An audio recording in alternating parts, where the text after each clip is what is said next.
My name is Xavier Turner. I go to Zebulon B. Vance, and today I will be speaking on whether it is ethical to genetically modify a human, and if so, should the studies on these such topics continue or should they cease? Essentially, the question I want to ask you, are you ready for the Aryan race incarnate?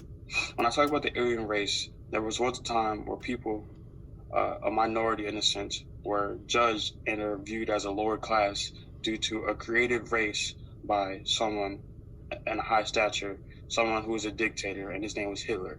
And because of his ideology that this Aryan race was a greater race than everyone else, it therefore made everyone else who wasn't Aryan inferior and allowed them to therefore punish, murder, and act out really violent acts.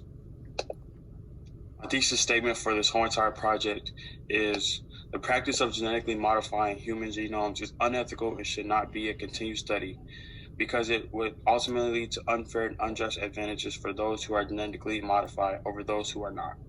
This practice is unethical because it will give parents of future embryos the ability to alter their child's ability in order to make them as perfect as possible in any facet of their biochemical makeup. This will lead to different societal classes and also can lead to a vast difference in the poor and the wealthy due to the procedure being accessible to the upper majority. The first research point that I tried to talk about is, for the first part of my thesis, was the practice of genetically modifying human genome is unethical. It should not be a continued study because it will ultimately lead to unfair, unjust advantages for those who are genetically modified over those who are not. We have seen in recent history that when certain individuals are deemed special or more fit through natural selection, that they are favored for more things than others. Genetic engineering would undeniably give the offspring of the procedure the best of best genes, preventing illnesses, also yielding a new social class.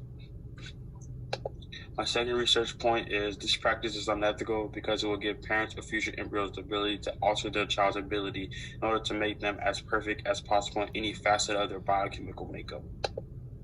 Now, especially for me being an athlete and being someone who I guess is physically gifted, it would be somewhat unfair and unjust and unethical if parents were able to just change around genetic biochemical makeup to make their child 6'5", to make their child have a certain type of muscle build, or things of that nature. So it's really when we talk about sports aspects and things that are actually physically demanding, it is so unethical if that was to be the case.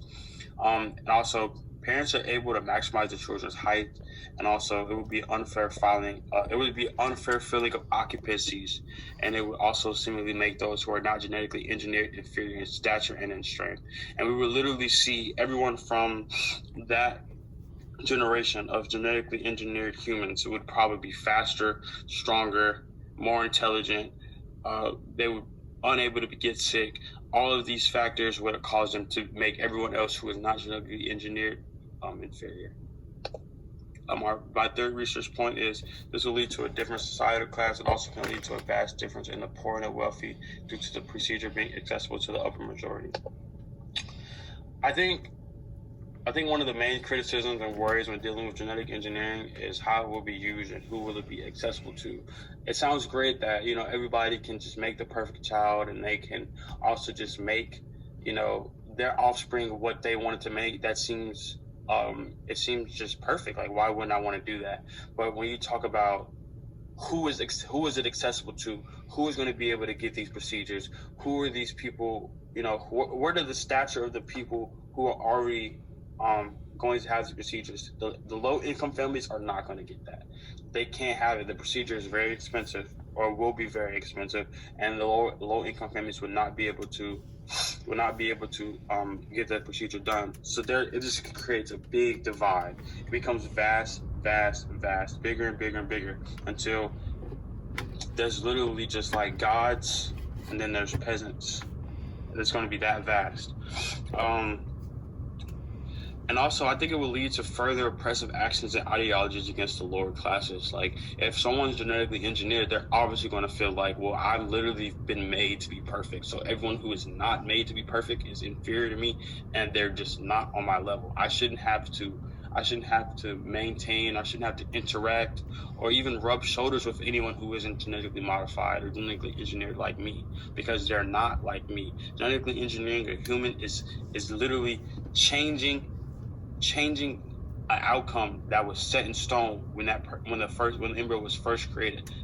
When you think about that, that's crazy. So the fact that that's going to be able to happen, it's going to obviously distance and also differentiate between the people who are not genetically engineered and the people who are.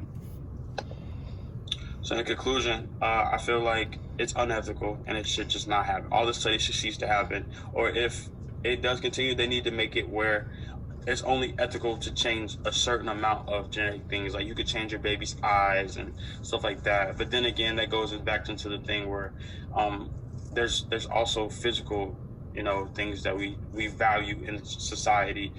Certain traits are more favorable to get you better opportunities, whether that be high cheekbones or beautiful color eyes or a nice skin. Just things like that can also benefit people. I feel like it's important to have continuing public deliberation and debate to allow the public to decide whether or not germline editing should be permissible. Because at the end of the day, it really should be our choice as a society, because we are the ones who have to abide by societal norms. So I feel like it should be our choice if it proceeds or not. Also, as of 2014, there were about 40 countries that discourage or ban research on germline editing, including 15 nations in Western Europe because of ethical and safety concerns. This is also an international effort led by the US, UK, and China to harmonize regulation on the application of genome editing technologies. So yeah, my name is Xavier Turner, and that is my project.